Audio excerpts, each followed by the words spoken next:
Hey, Nisa and Albion San Diego fans. I'm Mary Beth Zmuda, and I'm here with the illustrious Dan Vaughn of Protagonist Soccer. Dan, how are you doing? I'm doing fantastic. I'm not sure about the illustrious part, but I'll take it. Yes, I am from Protagonist Soccer and also everyone's favorite Nisa podcast, The Knights Who Say Nisa. It is true. It is everybody's favorite podcast. Okay, awesome. And so we're just going to do a real quick little Nisa rundown, cover the week, cover any major things that have been happening. We can quickly, I would like to address a little bit of the Valley United. We don't have to go over the whole thing. We know the whole world knows what happened, but I'm intrigued by what they're doing with it and how they're not, going down a sinkhole. In fact, maybe that is, I think I totally agree with you that is really the shocking thing that's come out. I mean, aside from the shocking revelations that were sort of part of the story, right, what was going on at Valley United, and now sort of the ensuing legal battles that are going on. People are lawyering up. People are no longer talking. I don't know if you saw the announcement from Nisa this week about former coach Gaitan is no longer allowed to basically be involved with the club or be around the club. That's significant because they think that's connected. At least we presume that to be connected with some of the original story that came out about a week and a half, 2 weeks ago.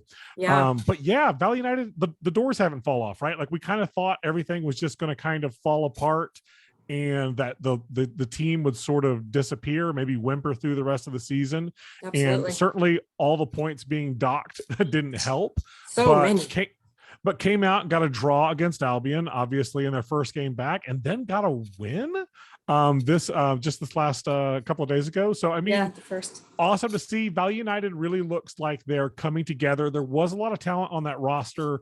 The question is how deep is that talent? Because their roster really got gutted after the legal ramifications. So because of that, hard to predict how it was going to go down, but it looks like they still have a lot of hole to climb out of, right? I mean, they lost all of their points, and that's going to be a problem. But the good thing is they've still got a lot of season to go. They could, in theory, claw their way back up. We'll see.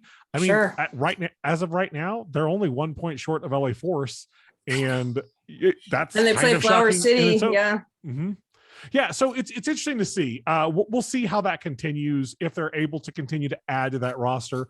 But there have been a lot of things that happened over the month of May that I think surprised a lot of people. We saw Chattanooga go from last in the East to first in the East. We saw Maryland drop from first to third in the East. The one consistent thing with Nisa this year has been Cal United Strikers. I mean, they've been a club that have delivered consistent results. They played well in the Open Cup. After that opening match against Valley, where they got a draw, we were kind of concerned, what were we getting here?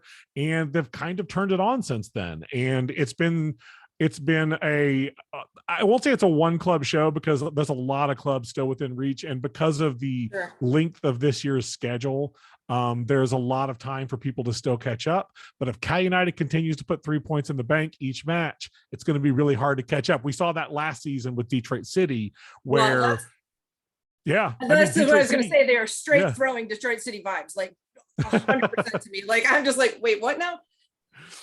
Well, I mean, it's going to be one of those situations where for clubs to catch up, the team up top has to drop points. And if the team up top isn't dropping points, it doesn't really matter how well you play.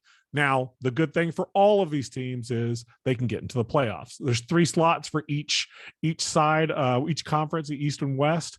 And so, I think right now it's pretty clear that in the West, Strikers, Bay City, and Albion have their best chances of getting in at this point. Still early on, but given what happened to Valley United and given the struggle of LA Force, it would appear that those 3 teams right now are in the pole position for the playoff spot. In the East, obviously Chattanooga has climbed back up and is back in line. Michigan Stars have played really well this season, which has been, I think we've always seen Michigan Stars as a middle of the road kind of team, and they're playing much better than that this year.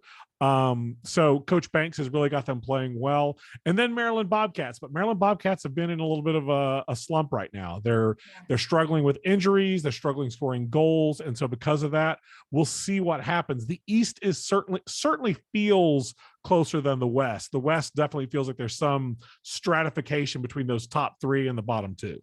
Yeah, very definitely. Very definitely. And, like you said, the East is a more established, table, and the West is literally the Wild West, any man's game out there. So it's going to be super interesting to see what happens. I wanted to ask you also quickly, this is just a sidebar. What do you think the league would look like if Stumptown and the Cosmos were sticking around?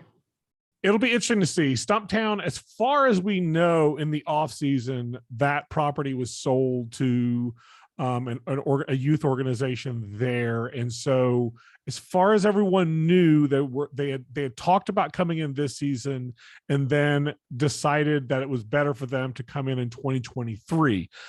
We'll see. We really haven't heard anything. We assume there's going to be a rebrand. We assume there's a lot to assume there. We don't know. Obviously, we know Savannah is coming in. Savannah Clovers, sort of a longtime UPSL side who participated in Independent Cup. They're coming in next season. So those are two new clubs over there. Cosmos it's a mystery. When the commissioner talks about the Cosmos, Commissioner Pruch, he talks about them as if they're coming back. But I've heard from people within the organization that they're dead. So it's hard to read that right now. We do know from the league office that they expect at least 3 to 4 more clubs to come in 2023. So we'll see what that looks like, how that map fleshes out. Certainly, I think that we could use some more clubs in the West. It was nice to see Valley United added in this season and Bay Cities. So sure. I'd love to see some more expansion there. We'll see. We'll see what even makes in the sense. Middle. Yeah. Well, very much. That's the thing with NISA. The goal is always to fill that map out so that you limit the cost of travel, because none of these clubs want to spend that money. And so the tighter you can make that map, the better. Sure, absolutely. And the time and the weather, all of that is very, very different on each side. True.